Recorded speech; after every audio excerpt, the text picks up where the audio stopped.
पहले वीडियो से इस प्रेस वार्ता की शुरुआत करेंगे। मैं अपने सहयोगियों को कहूंगा कि वो वीडियो एक बार चला दें।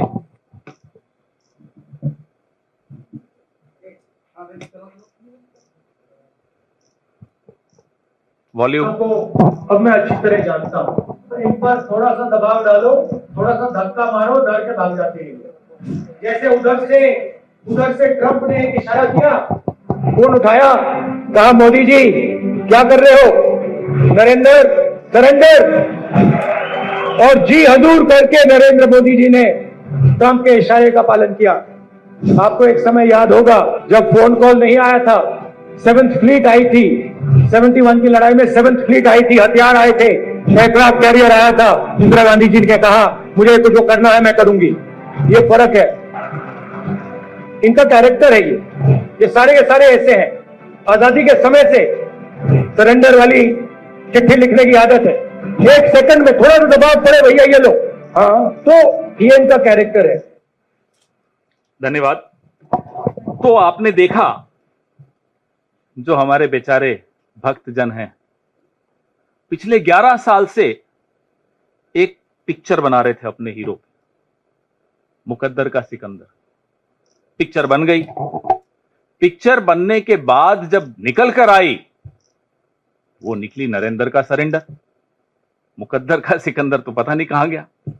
और नरेंद्र का सरेंडर जो आप बार बार देखते हैं, भक्तों को अब जाकर दिख रहा है। कई भक्त अब बेचारे हताश भी हो गए, निराश भी हो गए, सोशल मीडिया से दूर भी हो गए, व्हाट्सएप में ग्रुप छोड़ रहे हैं। हमें समझ में आता है उनका दर्द।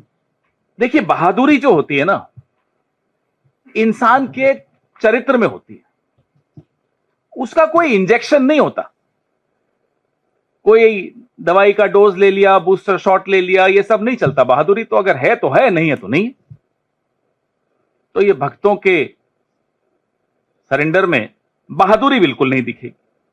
कायरता का इतिहास इनका अपना, खुद इनके संगठन का खुद। जब इतिहास ही कायरता का है और ऐसा व्यक्ति अगर देश की बागडोर संभालता है तो देश का भविष्य खतरे में पड़ता है। वर्तमान में आपको सामने दिख रहा है। 10 मई की दोपहर को जब हमारी बहादुर सेना ने पाकिस्तान की गर्दन दबोच ली थी, हावी हो गई थी, अचानक फोन आता है ट्रंप साहब का, जैसा भी आपने राहुल जी को सुना। और फोन आकर बोला जाता है, नरेंद्र जी सरेंडर कर लीजिए। कड़क आवाज में बोला होगा, ये हमें पूरा भरोसा है। और यहां से भाई साहब जो हैं मिमियाते हुए सरेंडर कर गए। एक बार में निर्णय हो जाता कश्मीर का भी। पाकिस्तान घुटनों पर था, घुटनों से भी आगे हो जाता और ज्यादा पूरा नतमस्तक हो जाता। लेकिन फोन आ गया। और साहब को जब वहां से फोन आ जाए तो आप समझ सकते हैं कि हम तो वो सोच रहे हैं कि उनकी बॉडी लैंग्वेज, क्योंकि आजकल सोशल मीडिया पे बॉडी लैंग्वेज एक्सपर्ट्स भी बहुत हैं, उस वक्त बॉडी लैंग्वेज क्या रही होगी जब डोनाल्ड ट्रंप का फोन आया हो। पिछले 22 दिनों में अमेरिकी राष्ट्रपति 11-12 बार, अब तो हमने गिनना बंद कर दिया, लेकिन 11 बार से भी ऊपर, 1 दर्जन समझ लीजिए बार कह चुके हैं कि मैंने व्यापार की धमकी देकर सीज फायर करवाया। ये नहीं बोला उन्होंने कि मैंने प्यार से बोला, प्यार की भाषा इस्तेमाल की, व्यापार की भाषा इस्तेमाल की। मोदी जी का किसी ने अगर जवाब सुना हो तो बता दीजिए। कहीं कहीं आपने, आजकल तो बड़ा रोड शो कर रहे हैं, अपनी नसें दिखाते हुए सिंदूर सिंदूर सिंदूर। कहीं आपको दिखा हो नरेंद्र मोदी ने कहीं जवाब दिया हो डोनाल्ड ट्रंप को, आंख उठाकर? नहीं सुनाई देगा आपको। क्यों? क्योंकि नाम नरेंद्र, काम सरेंडर। ये हकीकत है इस व्यक्ति की जो पिछले 11 साल से इस देश की बागडोर संभाले हुए। 1 महीना हुआ, से ज्यादा ही हो गया। हम लगातार ये सवाल पूछ रहे हैं साहब, देश के आत्मसम्मान के साथ ये सौदा क्यों? हम पूछ रहे हैं पहलगाम के आतंकियों का क्या हुआ? हम पूछ रहे हैं सीजफायर किन शर्तों पर हुआ? हम पूछ रहे हैं कहां है हाफिज सईद, अजहर मसूद, दाऊद इब्राहिम, अनेक ऐसे आतंकी, पहलगाम के आतंकी। पहले ये वही ग्रुप है, एजेंसियों की द्वारा जो जानकारी मिलती रहती है हम सबको, आप सबको, ये वही ग्रुप है जो पहले ऐसे कई आतंकी हमले 4 बार तो कर ही चुका है। पुंछ में, गांडरबल में और भी कई जगह, गुलमर्ग में। तो उस समूह का क्या हुआ? आतंकी समूह का आपने सीजफायर तो बड़े दौड़ दौड़ कर दिया। ये जो महीने भर से जवाब की जगह, माफ कीजिएगा, सस्ते डायलॉग मिल रहे हैं, ये रैलियों का प्रेम चोपड़ा। हम ये पूछते हैं इनसे कि भाई रैलियों का प्रेम चोपड़ा डोनाल्ड ट्रंप के आगे क्यों रो पड़ा? क्यों नहीं जवाब देते? चलिए, डोनाल्ड ट्रंप को देने की हिम्मत नहीं है, हम सब आपसे सवाल पूछ रहे हैं, नहीं जवाब देंगे। सवाल पूछने वाला पाकिस्तान की भाषा में बात कर रहा है।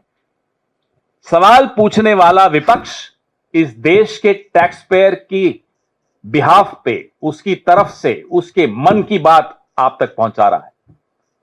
यह सवाल इस देश के टैक्स पेयर के मन में है, जो आपके सैकड़ों विदेशी दौरों का पैसा देता है, जो हथियार जो आप खरीदते हैं उसका पैसा देता है।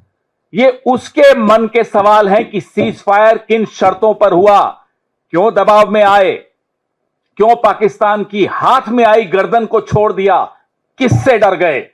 और नरेंद्र मोदी प्रधानमंत्री हो सकते हैं, प्रधानमंत्री देश नहीं होता है। वो देश का प्रधानमंत्री हो सकता है, देश का सेवक हो सकता है, लेकिन भारत देश का नाम अलग अलग है। जम्बू द्वीप भी है, हिंदुस्तान भी है, भारत भी है, इंडिया भी है, आर्यवर्त भी है। नरेंद्र मोदी नहीं है और न कभी हो सकता है। इसलिए जो ये कहता है कि नरेंद्र मोदी को सरेंडर करने की बात कहना मतलब भारत को सरेंडर करना, वो आंख और कान खोलकर सुन ले और देख ले। ये देश 140 करोड़ भारतवासियों का है, सबका उतना ही है जितना नरेंद्र मोदी का है। तो ये मत सोच लीजिएगा कि Narendra Modi is India and India is Narendra Modi, ये गलत है। आप इनके 10 साल का कार्यकाल देख लीजिए। Take a look at the 11 years of his tenure. हमेशा सरेंडर करते हुए दिखेंगे। बड़ी बड़ी बातें, काला धन, सरेंडर। फिर बड़ी बड़ी बातें, बेरोजगारी खत्म कर देंगे, सरेंडर। किसानों की आय दुगनी कर देंगे, सरेंडर। चीन को लाल आंख दिखाएंगे। अब चीन पर तो क्या ही बताएं आपको। चीन के बारे में तो ये इनकी हालत हो जाती है कि मुंह खुलता नहीं है चीन के लिए, और जब मुंह खुलता है तो क्लीन चिट देते हैं। अभी पिछले हफ्ते चीन पर साहब बोल रहे थे, नाम नहीं लिया चीन। चीन का नाम लेने में इतना डरते हैं कि अपने ही देश के एक बहुत बड़े भूभाग की बेइज्जती कर देते हैं, क्योंकि एक शब्द नहीं बोल पा रहे चीन। कहते हैं कि गणेश जी की आंखें छोटी होती हैं, खुल नहीं पाती। अरे साहब, इस देश का पूरा नॉर्थ ईस्ट में आंखें छोटी होती हैं, आप उन्हें चिढ़ा रहे हैं, आप उनका अपमान कर रहे हैं, गणेश जी का भी अपमान कर रहे हैं। बोलिए ना, चीन से बने हुए माल को नहीं लेना है। देश के प्रधानमंत्री की इतनी हिम्मत नहीं है कि चीन का नाम ले सके। कह रहे गणेश जी की आंखें छोटी होती हैं, खुलती नहीं है। अरे, और देश के प्रधानमंत्री क्या रैलियों में आह्वान करेंगे? स्वदेशी की मूवमेंट हमारी पार्टी ने कब चलाई थी? जब अंग्रेजों का राज था, तब हम नीतियां नहीं बना पाते थे, इसलिए हमने स्वदेशी का पूरा आह्वान किया, विदेशी माल जलाया गांधी जी के नेतृत्व में। इनकी पार्टी ने, इनकी जो विचारधारा वाले लोग हैं, इन्होंने नहीं किया। मैं कांग्रेस की बात कर रहा हूं। अब तो आप प्रधानमंत्री हैं, अब भी आप आह्वान कर रहे हैं। हिम्मत दिखाइए, नीति बनाइए, सरेंडर मत कीजिए, नरेंद्र बनिए, सरेंडर मत बनिए। नीति बनाइए कि साहब चीन का माल नहीं आएगा हिंदुस्तान में, तब तो हमको समझ में आएगा कि साहब आप में कुछ थोड़ा बहुत गुण है। हाँ, हमें पूरा भरोसा है कि है नहीं, क्योंकि अब तो 11 साल हो गए। बोलते हैं साहब ये नया भारत है। ये नया फलाना है, नया ढीमका है, नया ये है, नया सब कुछ तो नया है। अरे साहब, पुराना भारत वो था जो सातवें बेड़े से नहीं डरा, जिसने पाकिस्तान के 2 टुकड़े किए, जिसने निक्सन को नजरअंदाज किया, जिसको मनाने के लिए फिर निक्सन ने अपने स्पेशल एक दूत को भेजा, जो क्योंकि इंदिरा जी दिल्ली में नहीं थी, जॉन कॉनेली उस दूत का नाम था, ट्रेजरी सेक्रेटरी था अमेरिका का। इंदिरा जी दिल्ली में नहीं थी तो वो शिमला गया उनसे मिलने, क्योंकि निक्सन रूठे हुए भारत को मनाना चाहता था। ये पुराना भारत था, ये आए हैं नया भारत लेकर। तो भारत को आप बख्श दीजिए साहब, आपकी कायरता से भारत को बख्श दीजिए। भारत बड़ा आपका ऋणी रहेगा, क्योंकि आपकी कायरता इस देश की नौजवान पीढ़ी को क्या सिखाकर जा रही है? सिर्फ डायलॉग में हमें आपकी जरूरत नहीं, हमारे पास बहुत है। हमें मालूम है आपने ट्रेनिंग ली है डायलॉग देने की, और ये एक हकीकत है जो मैं बार बार दोहराता हूं। आप लोगों को मजाक लगता है, मजाक नहीं है। उस आदमी को फिर सांसद भी बनाया एक टर्म के लिए, जिससे ट्रेनिंग ली थी। आप नाम जानते हैं, परेश रावल। उसी से ट्रेनिंग लेते थे ये साहब, कई कई घंटों गुजरात में ट्रेनिंग का सेशंस चलते थे। मुझे मालूम है किसके फार्म हाउस पे चलते थे। चलिए वो छोड़िए, आप देश के प्रधानमंत्री हैं, फिर आप नया भारत मत करिएगा। अब विदेश नीति, सरेंडर नीति, देश के अंदर सारी नीतियां ट्रोल्स चलाते हैं, और देश के बाहर की जो नीतियां सरकार में जो बनाई जा रही हैं, वो एक व्यक्ति जो सरेंडर करके बैठा है वो चलाता है। बांग्लादेश पड़ोस में है, भारत की सीमा से 12 किलोमीटर दूर बांग्लादेश में एक पुराना खंडहर एयरबेस, अब उसको चीन अपग्रेड कर रहा है, मॉडर्नाइज कर रहा है, उसका रिपेयर कर रहा है। भारत की सीमा से 12 किलोमीटर दूर। ये अभी इसी हफ्ते की डेवलपमेंट, ये अभी 2-3 दिन पहले की खबर। यह विदेश नीति आपकी है कि संकट की घड़ी में एक भी देश, मैं दोहराता हूं, एक भी देश आपकी सुर में सुर मिलाकर पाकिस्तान को आतंकी देश नहीं करार कर पाया। आप नहीं कर पाए। जब ऑपरेशन सिंदूर आपने लॉन्च किया, एक भी देश, मैं फिर दोहरा रहा हूं, एक भी देश आपके साथ नहीं खड़ा था। वहां तुर्की खड़ा था, चीन खड़ा था, अजरबैजान खड़ा था, लगातार प्रस्ताव आ रहे थे। ऑपरेशन सिंदूर के पश्चात कुवैत ने वीजा रेस्ट्रिक्शन हटा दी पाकिस्तान पर। कुवैत में 21% आबादी भारतीयों की है। कुवैत का जो लेबर फोर्स है, श्रमिक जो हैं, 30% श्रमिक कुवैत के भारत के हैं। अब ऑपरेशन सिंदूर के बाद डोनाल्ड ट्रंप ने जब भारत और पाकिस्तान को हाइफनेट कर दिया, उसके बाद कुवैत और पाकिस्तान एमओयू साइन कर रहा है लेबर पे, श्रमिकों पे। ये हमारे यहां के श्रमिकों की हालत होने वाली है। यह है सरेंडर नीति। इसीलिए कहते हैं नाम नरेंद्र, काम सरेंडर। हमें बोलने में अच्छा नहीं लगता है, देश के प्रधानमंत्री हैं, लेकिन अगर देश का प्रधानमंत्री कायर निकले, बहादुर सेना, बहादुर देश, पूरा विपक्ष आपके पीछे खड़ा था, आप घुटनों पर आ गए, अमेरिका के दबाव से आ गए। सेना हतप्रभ, देश हतप्रभ, विश्व हतप्रभ, विपक्ष हतप्रभ, मीडिया हैरान, लेकिन साहब सरेंडर। इसीलिए कहते हैं नाम नरेंद्र, काम सरेंडर। बांग्लादेश का मैंने आपको उदाहरण दिया, चीन का उदाहरण दिया। आप नेपाल में आप लोग पास में ही है, जाते भी होंगे, गए भी होंगे पिछले 2-3 साल में। टैक्सी वालों से बात करके देखिए, सरकार के किसी अफसर से बात करके देखिए, किसी भी पार्टी के नेता से बात करके देखिए। आप ही में से कई लोग मुझे भी आकर बताते हैं, मैं तो बहुत सालों से नहीं गया। जो एंटी इंडिया सेंटिमेंट है नेपाल में, 10 साल पहले नहीं था।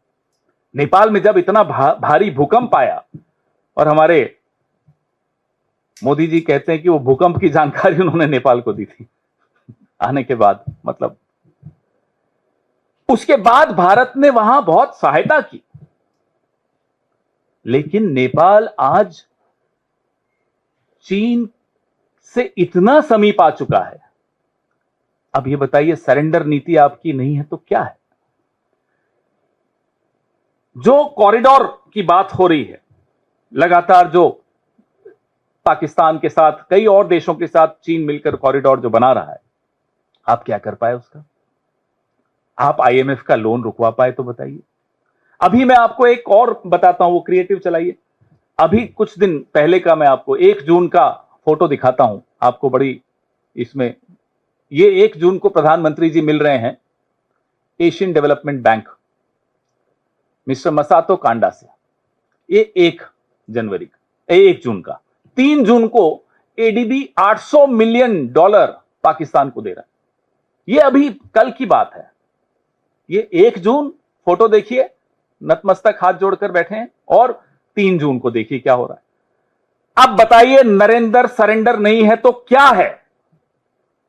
और ये फोटो देख करके आपको लगता है भारत ऐसा कभी कर सकता है? भारत का कोई और प्रधानमंत्री कभी ऐसा कर सकता है? नहीं कर सकता। यह स्थिति हमारे देश की एक कायर प्रधानमंत्री ने बना दी। आप के साथ एक और नवरत्न है आपके कैबिनेट में, क्या नाम है, पराजय शंकर। अब पराजय शंकर चुप है बहुत दिनों से। पराजय शंकर चुप इसलिए हैं कि बेचारों को बोला जाता है अभी आप जवाब दो, फिर जवाब देते हैं तो ट्रोल हो जाते हैं। ऐसा नाकारा विदेश मंत्री, भाई आप हो सकते हैं पराजय शंकर, ये देश कभी पराजित नहीं हो सकता। भले ही इसका विदेश मंत्री पराजय शंकर हो, भले ही प्रधानमंत्री कायर हो, ये देश ऐसे लोगों को फिर से बैरक में भेजना जानता है। इस देश की सेना मजबूत है, मैं फिर से दोहराता हूं, यह देश मजबूत है, लेकिन इस देश की सरकार कायर है, इस देश के प्रधानमंत्री कायर हैं, इस देश का कैबिनेट में इतनी हिम्मत नहीं है कि प्रधानमंत्री को बोल सके कि कायरता बंद कीजिए, जवाब दीजिए। हम इंतजार कर रहे हैं कि पूरी जो शाखाओं में ट्रेन होकर अब कैबिनेट में घुसे हैं, सब तो नहीं शाखाओं से ट्रेन हुए, कुछ हमारे यहां से भी उधार लेकर गए हैं, कोई तो बोलेगा, देखते हैं।